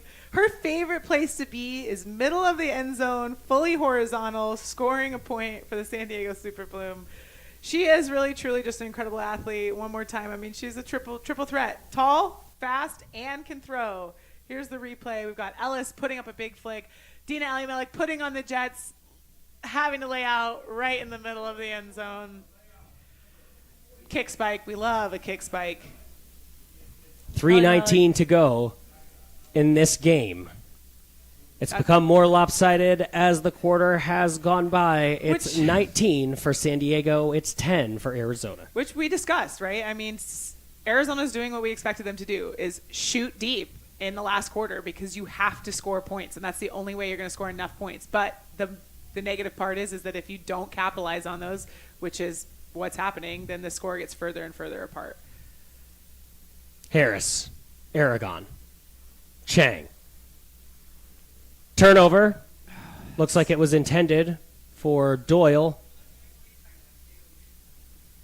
But Doyle hits the deck, and San Diego is back on offense. This is Wan on the mark, who's been disruptive. A great presence on defense. Here's Chang trying to shut down the shut down the angle. Unbelievable grab. Yeah, Walter. Oh, there's a call down the field. Let's go back. I was speechless as it unfolded because I thought for a moment that Arizona had changed their dump defense enough to shut down what they expected out of San Diego for their dump set.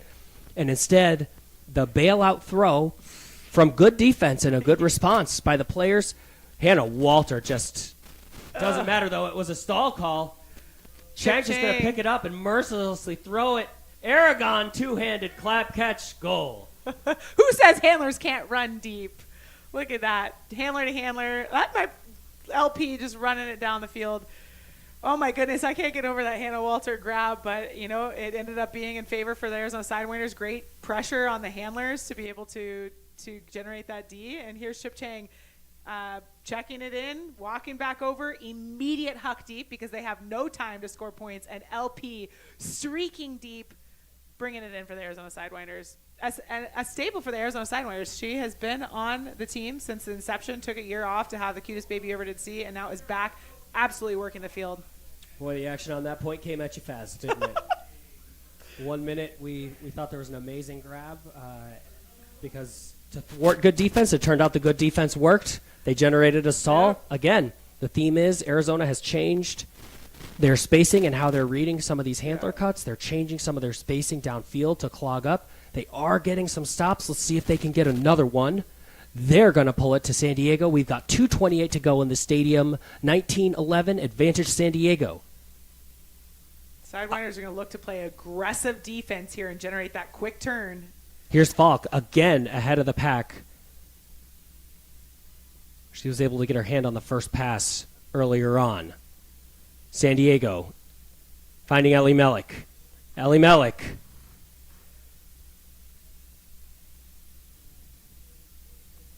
San Diego now looking to maintain possession. It's clogged up backfield. Avery Jones able to maintain possession and then skip it back across to Nissen. Now we're on the sideline. San Diego looking to keep possession. They're not being hasty at all as they're going to swing it to the far side. Looking for some sort of inside or break action. They're going to send it back into the end zone. And it's going to be a bucket for Mars Bow. That is Mars Bow's third score this game. I was going to say they were someone I've really been impressed with this game, not just because they've been in the end zone so much, but because they are generating a lot of motion and movement on the field, especially during that point, like showcase during that point. I want to say that's the second one in a row, too, of finding that inside-out seam. Yeah. Here's the replay.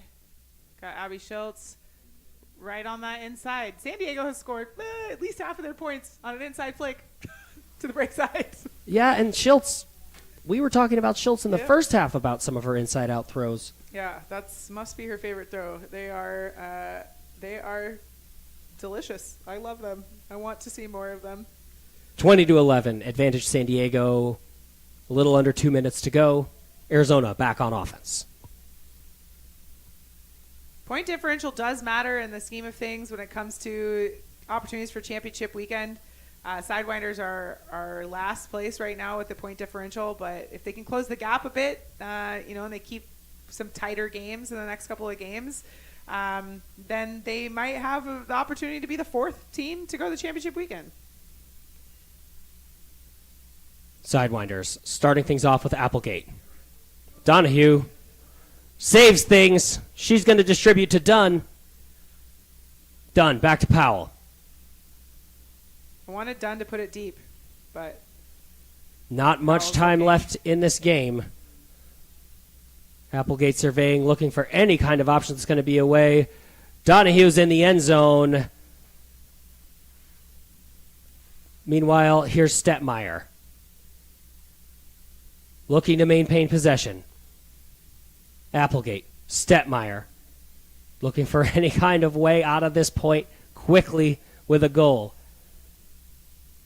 Dunn, off the front of the stack. Dunn working with Applegate.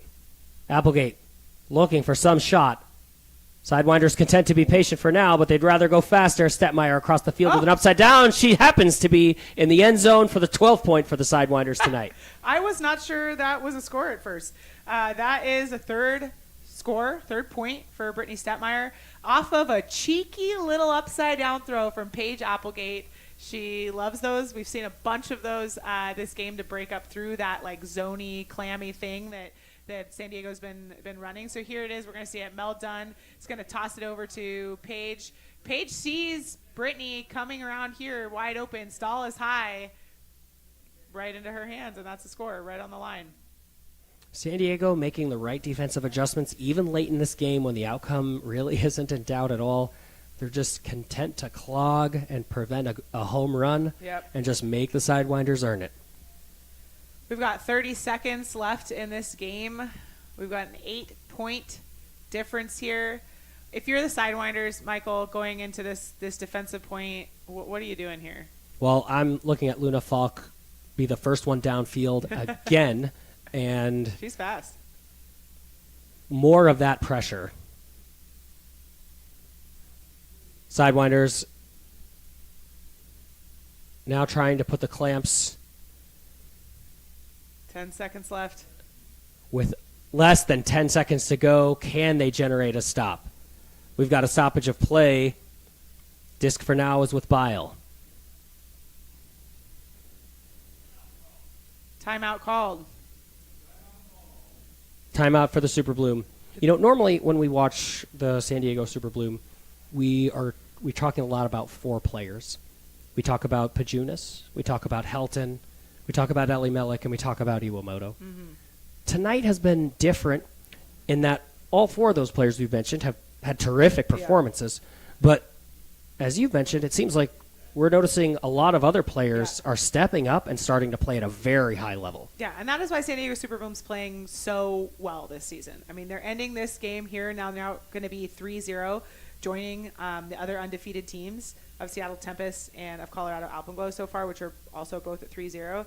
But they're being really equitable with their other players. It's not just running through those four players, right? We've got 3 scores by Zetner, 3 scores by Bao. We've got 2 scores by Ellie Melik. We've got 2 scores by Ellis, a score by Weaver, 2 scores by Phillips, a score by Bile. I mean, they're across the board. I mean, their whole team has been scoring, and I assume that means that the whole team is, distributed assists as well. I've only been tracking the scores so far, but we're coming back in with only 4 seconds left on the clock. Iwamoto is faking that she's going to throw a hammer. And we're off. Time winding down. Iwamoto looking to find a teammate. She's got Ellis. Ellis is going to pitch it upfield. Ellie Melik, diving catch to save it. Ellis has the disc again.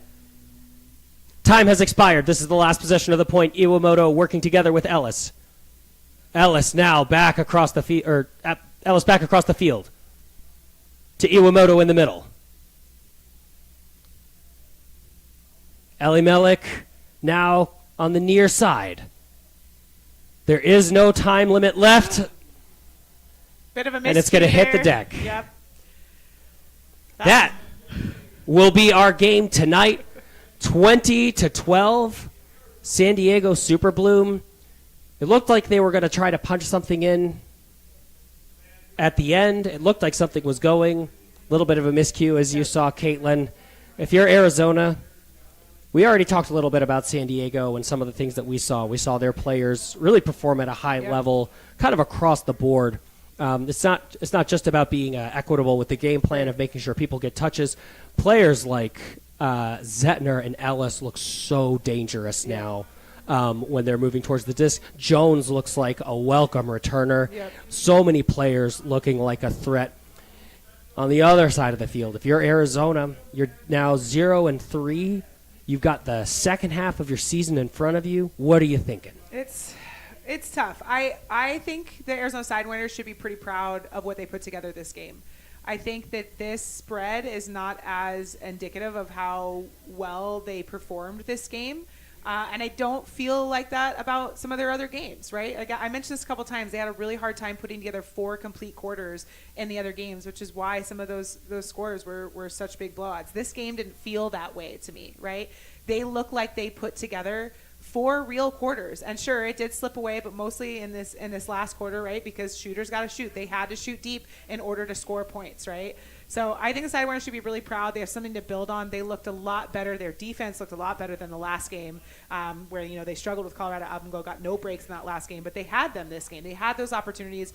They generated those blocks. They really have to limit their mistakes moving forward, because teams like San Diego Superbloom, teams like Colorado Alpenglow, which are playing the last game of the season, they're not making those mistakes. So Sidewinders have to continue to capitalize on them. Overall, I think they should be very proud. I think they had a couple of standout players. Obviously we have Stepmeyer scored 3 points, Pisani scored 3 points, LP scored 2 points, including one on a big run. Someone I'd really like to mention on the Sidewinders is Erin Donahue. While she didn't put up a bunch of stats this game, was essential in moving the disc around in the middle of the field and creating those big gainers. Let's take a look now for our Discraft play of the game, which will have... I'm excited to see it. We've got Ellis putting up a big throw to Dina Elimelech. Full extension, horizontal layout for the Discraft play of the game. Looking really, really great in her Breakmark jersey, who's another official sponsor. That was, an incredible bid, incredible score for San Diego. Very classic Dina Elimelech, and very deserving of the Discraft play of the game. The clip broke in just as I was going to ask you to guess what you thought the Discraft play of the game was, if there was any doubt whatsoever that the full extension, full speed layout by Dina Elimelech was somehow not going to be the play. But even kind of here in person in stadium, the kind of anticipation we heard from the crowd as soon as the disc went up, and we saw that there was some chance that she was going to be able to get it. Really terrific moment in the night. I mean, you could be a Sidewinders fan, or a Superbloom fan, or a Tempest fan, Alpenglow fan, whatever. But when Dina Elimelech makes a run to the end zone, and you think she's going to lay out, we're all fans of Dina Elimelech, truly. Now looking forward for the Sidewinders. As I mentioned, the second half of their season is in front of them. We talked before the game a little bit, before we came on air, that the league looked like it's starting to separate a little bit into halves, where, we've got teams at the top of the league, with San Diego now undefeated 3-0. We've got Alpenglow, returning champions, undefeated 3-0. So we'll take a look at how that will unfold. It'll be very interesting to see if any of the teams kind of who are still searching for a win this season, Oregon, Arizona, if those teams can kind of break in and be disrupted, Utah, if they can break in and make a difference. Yeah. And with that, let's go down to the field as we got some post-game interviews to get some player perspectives on how this all went down. Absolutely.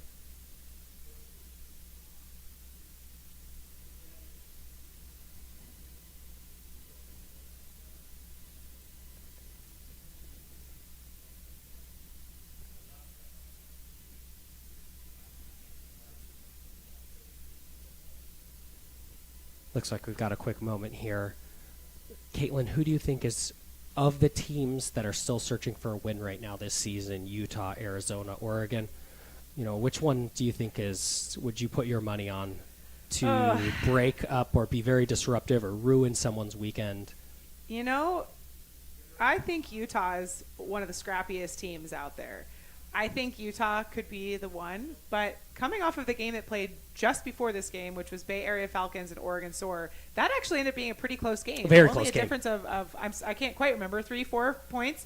Oregon Soar really coming into their own and showing that they deserve to be on this pro scene.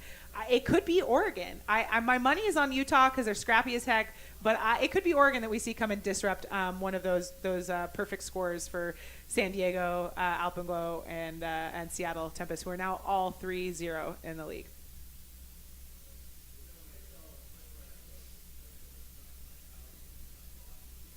All right, we're going to head down to the field for a post-game interview with Jordan and Kristen Pajunas from the San Diego Superbloom.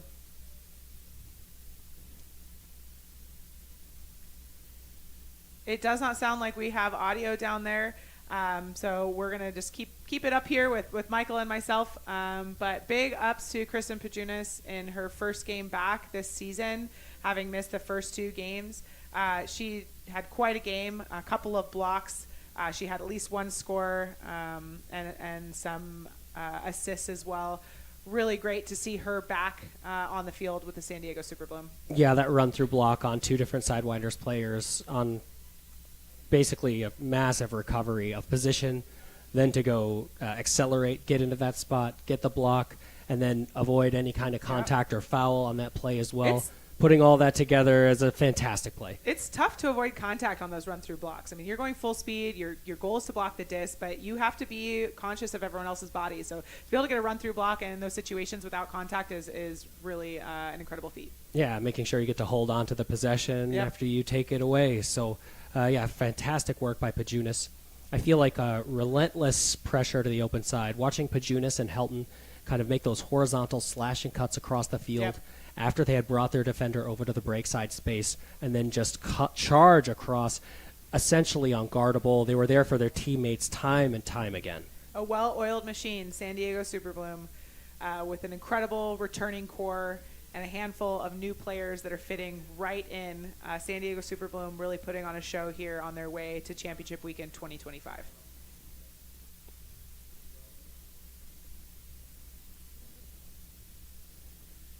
Looks like there's a chance of an interview with a Sidewinders player here. We'll sit tight while we see if that's gonna happen. If you're still with us here, if you're on still the with stream, us, we've got Lauren Pisani and Brittany Setmeyer down there for the Arizona Sidewinders. Both players had a great game today. Both of them had 3 scores apiece. Look at that, happy smiles regardless of the loss.